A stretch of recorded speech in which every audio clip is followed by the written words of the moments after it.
Ngayon, nandito kami sa bypass Bao to Iriga City. Nag-rides kami from Manila to Bicol. Bago ang lahat, umalis pala kami sa Manila ng 3 a.m. ng madaling araw. Wala pa kaming kain-kain. Yan ang baon lang namin is isang tumbler na puno ng kape. Hahaha. First stop namin sa Zigzag Road. At timonan din pahinga ng kunti larga ulit din sa Jollibee. At timonan na pala ang kain namin after 30 minutes larga ulit. Second namin sa Sipokot na doon. Na naman kami kumain sa Jabili after 15 minutes. Bayahe ulit, third stop namin dito na sa bypass ng Bao na pahinto.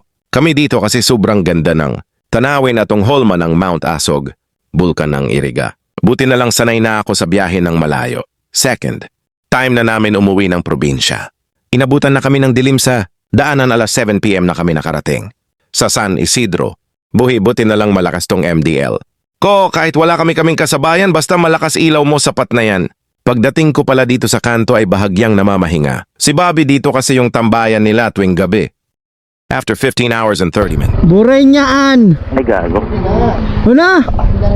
Nakarating din kami ng Una bahay. na naman yan! Pagdating namin sa bahay, ayon sinalubong na ako ng nanay kong maganda and very supportive sa amin at ayon nga nagbeso-beso pa ang partner ko, hahaha, grabe ka po sa biyahe. At nagpapasalamat ako kay God kasi Kapoy. ginabayan kami pa uwi dito at walang nangyari sa amin hangan dito na lang bye. Bye-bye!